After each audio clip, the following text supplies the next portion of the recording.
বিধানসভা নির্বাচনকে সামনে রেখে জোরদার প্রচারে সামিল হয়েছে উত্তর দিনাজপুর জেলার চাকুলিয়া বিধানসভা কংগ্রেস প্রার্থী আলী ইমরান রং। এদিন চাকুলিয়া গ্রাম পঞ্চায়েতে বিভিন্ন এলাকায় প্রচার চালান তিনি। কখনো গাড়িতে চেপে, কখনো বা পায়ে হেঁটে প্রচার করেন তিনি। চাকুলিয়া পঞ্চায়েতে খিকিটোলা সহ বিভিন্ন এলাকায় প্রচারে যান, কথা বলেন এলাকার বাসিন্দাদের সঙ্গে, উন্নয়নের বার্তা তুলে করেছেন ভোট প্রার্থনা। কালিয়াগঞ্জে কংগ্রেসের কার্যালয়ে বিজেপির ঝান্ডা ঘিরে বচসা এবং ধাক্কাধাক্কিতে জড়ালো দুই দলের নেতৃত্ব। ঝান্ডা ইস্যুতে কংগ্রেস বিজেপির অশান্তিতে সামাল দিতে নামলো কেন্দ্রীয় বাহিনী এবং পুলিশ।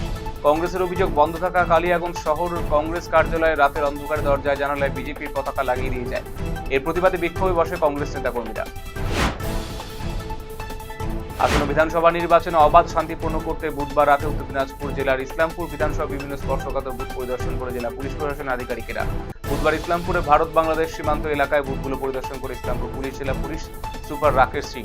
এদিন তার প্রথমে মিরাভিটা যোধাগঞ্জ এলাকার বিভিন্ন স্পর্শকাতর বুথে যান। কেন্দ্রীয় বাহিনীকে সরকারি নিরাপত্তা ব্যবস্থা খতিয়ে দেখেন তিনি।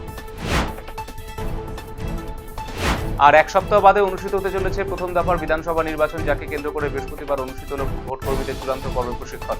এদিন রায়গঞ্জে সারদা বিদ্যা মন্দির বাংলা মাধ্যম স্কুলে অনুষ্ঠিত হল প্রশিক্ষণ। এখানে রায়গঞ্জ বিধানসভা ভোট কর্মীরা উপস্থিত ছিলেন। নির্বাচন কমিশনের আধিকারিকরা যাবতীয় খুঁটিনাটি নিয়ম কানুনের বিষয়ে তাদের অবগত করেন। হেমতাবাদে দলীয় প্রার্থীর সমর্থনে রোড শোয়ে সামিল হবেন আসামের মুখ্যমন্ত্রী হিমন্ত বিশ্ব শর্মা।